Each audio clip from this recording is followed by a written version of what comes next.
Salut, salut, bienvenue à ton tuto de grammaire. Et là, aujourd'hui, on va regarder les relatifs et les exercices. Donc, j'espère que vous allez bien et vous êtes prêts à attaquer les exercices de grammaire encore. So, welcome to your tuto, your grammar tuto. And this time we're going to have a look at relative clauses, qui, que, who, which, that, those kinds of connectors that make our French sound a little bit smoother. And where we are in the book, by the way, is we're on page 141 of the grammar book, and we're going to have a look also at page 143 as well. So we're going to have a look at these exercises together, just to make sure you know what you're doing when you're doing them, and to just give you a little bit of a boost to practice them, because it really makes a difference, you know, this repetition to language learning. Because actually what we want to get to is we want to get you so that you just know by your ear, you can just hear, that's right. I can't explain anymore why, but it's just right. And that's okay, because you don't need to remember all these grammar rules forever. If you can just apply them, then, you know, great, you're there, aren't you? So we're going to start off by looking at qui and que, and we're going to build up and have a look at some other relative clauses. But I want to start there just to make sure that we're starting off a solid ground, really. So qui and que, meaning that. So very simply, we've got two sentences here, or two ideas that we want to join together. And we want to join them together with a qui or a que. Now, the whole of this exercise one, actually, the first go at it that you're going to do is going to be with qui, and the second term that you're going to go through it is with que. That's how simple it is. So obviously with exercises, you're kind of like, you can almost do it on autopilot if you like, because you know, oh, well, it's going to follow the same pattern. Try to stay alert and with it if you can, because actually what you're trying to do is, these are drills, aren't they? These are drills, you know, that are sort of like trying to get it into your ear. This is how it sounds. And maybe another thing to do is, you know, not just write them down, which I think is important actually to write them down. You could fill them in your book. Some people are horrified by such an idea. We could write out the whole sentence. That's going to help get it into your mind nice and concretely. But also, where are we going with this? We're trying to speak, aren't we? We're trying to speak French. We want to hear the sounds. So say it out loud. Maybe record yourself saying them as well, because we want to get it to the point where you just know, oh, that's how I say it, you know, and that's that repetition, hearing it, hearing yourself saying it, hearing other people say it. It's just where you're going to get to that objective faster. I know it's hard grind, it's repetition, but it does pay off, and you'll never forget it. Once you get it, you won't forget it. You might get rusty on it, but it will always be there. So let's have a look at this first exercise. So j'attends un ami, il est en retard. So I'm waiting for a friend, he's late. We want to put those two together. J'attends un ami qui est en retard. I'm waiting for a friend who is late.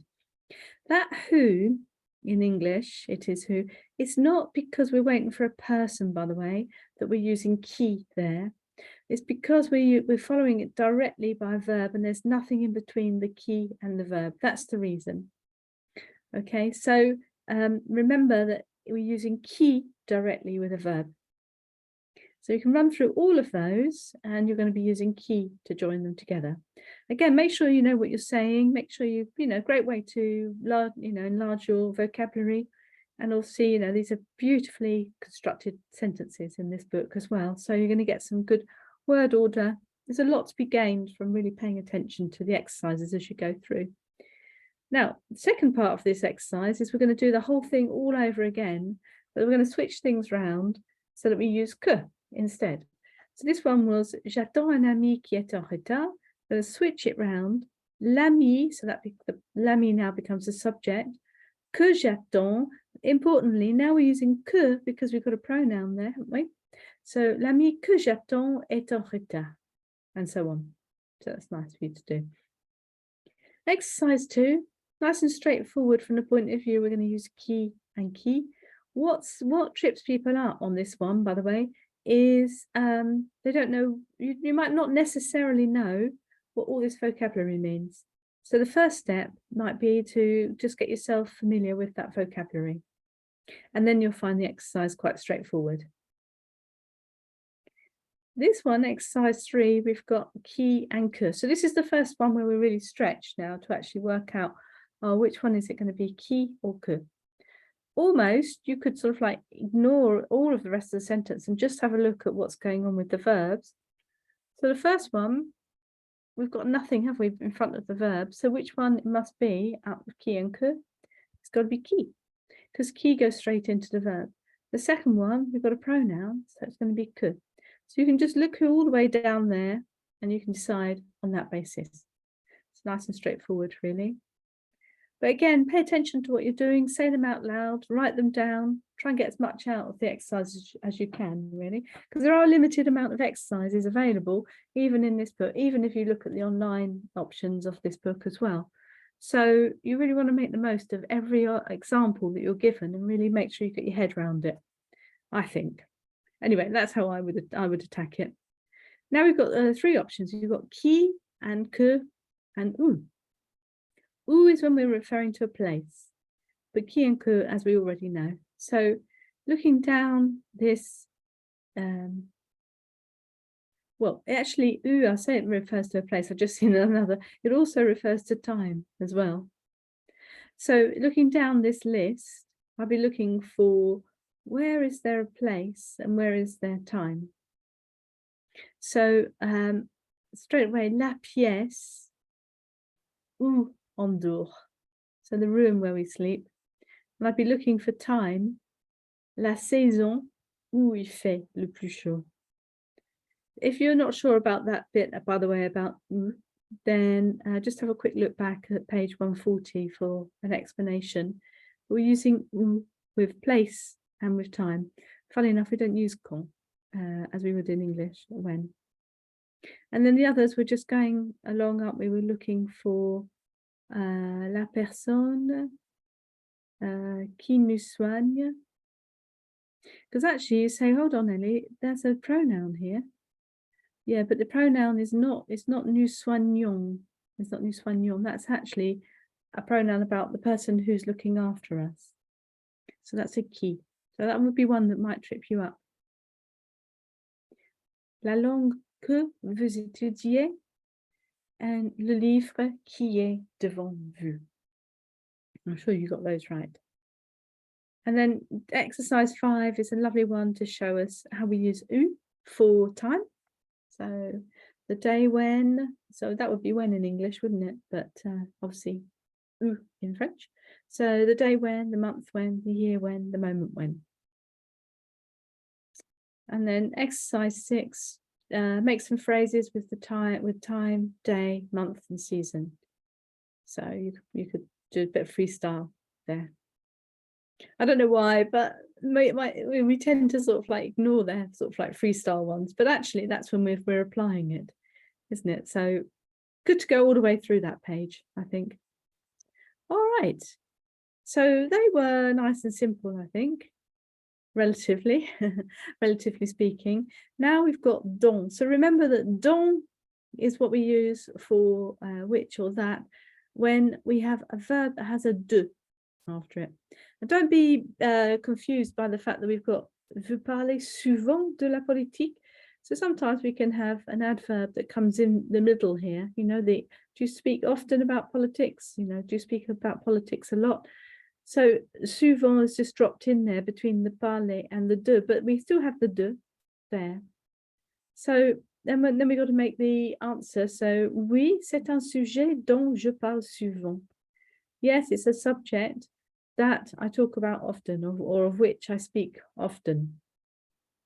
So sujet there, but the dont is because we're saying parler de, talk about. We've got parler de la pollution. Again, parfois is dropped in the middle in there, sometimes. Vous êtes responsable de la gestion, responsible for the management. This is reflexive, but it doesn't matter. It's reflexive, doesn't change anything.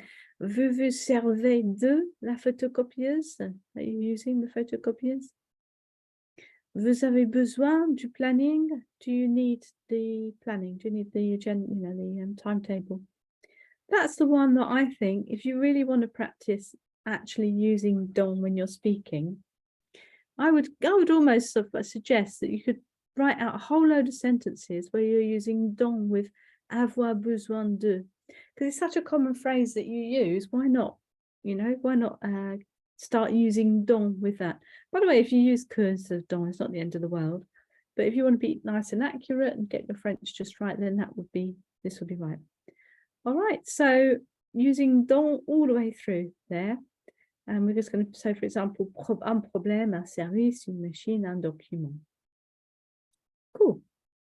Now we've got the option of don ou que. So how are we going to decide which one we're going to use? Is it going to be don or is it going to be que? Well, where we'll be looking is we'll be looking down this list on the right-hand side, and any verb that's followed by a de will use which one? Yeah, it will use don. Well done. And any that don't have any de after them, they're just sort of like clean, nice, clean verbs on their own, and they're going to use que. All right. Excellent. So I think you'll be all right with that one. Then we've got a couple they're saying answer out loud with say something or other qui, and then say something or other que. So I'll ask you then, qui fait la cuisine? And then you'd answer, c'est Paul qui fait la cuisine. The thing to remember with this one is that the fait is going to agree with the Paul. All right, so just remember that when we've got these different people through here, we're going to agree the verb with whoever is doing the action. So, qui choisit le vin? Who's choosing the wine? C'est nous qui... What would it be to agree? Yeah, choisissons le vin. C'est nous qui choisissons le vin. So this is going with the nous. Qui s'occupe de la vidéo? Ah, c'est toi qui... Yeah, go. S'occupe de la vidéo. Well done. C'est qui le DJ ce soir? And then you say moi. So remember, we need to agree it. So c'est moi qui suis la DJ ce soir. Voilà, très bien. Good. You might want to say those out. I mean, I'd recommend saying all of this out loud. Perhaps when you've finished it and you're happy with it, saying all of it out loud. Just you want to, as much as you can hear yourself speaking, the better. Record yourself if you like, on your phone or wherever. Okay, vous revenez mardi? Non, c'est jeudi que je reviens. And then you run all the way through these. Let me ask you. Vous attendez Paul? You'd say non. Voilà, c'est Max que j'attends. Vous prenez la ligne 1? Non, c'est la ligne 6 que je prends. Vous partez demain? Non, c'est après-demain que je pars. Excellent. All right. Now, this is where I really think it's great to get some exercise, so to get some practice in. Ce qui, ce que, ce dont. So now what was the difference then between ce qui, ce que, ce dont, and qui, que, and dont? Do you know? The difference is that these are these are just generalizations. These are everything, all, any. Yeah, these are big generalizations. They're not talking about anything specific. Everything we've looked at, all the exercise we've looked at so far have been referring to something, back to something specific. Here, we're just talking in general. So let's just see how this works. So, dites-moi ce que vous aimez. So tell me what you like. That's just, go on, tell me anything you like. It's a massive generalization, okay? Now, we've got to look at the verbs to decide whether or not we're going to use ce qui, ce que, or ce dont. Now, on the first glance, you say, well, that's easy. They're all going to be ce que because we've got the verb there. We've got the pronoun there. But actually, that's not the case, actually. Because the first one, yes, is dites-moi ce que vous détestez. Tell me what you hate. But these two are reflexive. These are reflexive verbs. So actually, this is not that pronoun that's getting in the way. This is the second pronoun. So, dites-moi ce qui vous énerve. Yeah. And dites-moi ce qui vous amuse. And the last one, do we remember about rêver? Rêver It's rêver de quelque chose. So then it would be, yeah, you've got it. Yeah. Dites-moi ce dont vous rêvez. Yeah, you do ce dont there. All right, we've got more in generalizations here. So, ce qui me révolte. So that's a reflexive verb. So there's a good example. Yeah, it's not the je, is it? So that's why it's qui. So, ce qui me révolte le plus, c'est l'injustice. So what disgusts me the most is injustice. This one would be, we've got a pronoun there. So, ce que je déteste le plus, c'est la bêtise, and so on. I'm sure you can do those. Now, exercise 7, transformez selon le modèle pour parler de quelqu'un que vous aimez. So, change it according to the model to talk about someone that you like. And so saying, I like their way. So, j'aime sa façon de. And all of them are de, yeah? So we're practicing dont here because we've got sa façon de. Yeah, their way of, and we've got, it's the de that makes a difference. So their way of walking, their way of talking, their way of laughing, their way of dancing. So j'aime la façon dont elle marche, for example. I like the way in which they walk, or I like the way that they walk, and so on. And down the bottom here, exercise 8, dites ce que vous choque, vous touche, vous amuse, vous fait peur, et ce que vous aimez. So say what shocks you, what touches you, what makes you laugh, what makes you scared, what you like, and what you detest or you fear. So, for example, these examples, le travail des enfants, children working, l'injustice, la nuisance, l'humour anglais, etc. So this is the chance for you to put together some of your own sentences, and then you can decide whether or not you're going to use ce que, or ce qui, or ce dont. Excellent. Hope you found that helpful and that inspires you to have a go at those exercises. Merci beaucoup et puis à la prochaine alors. Merci, bonne journée. Au revoir. Au revoir.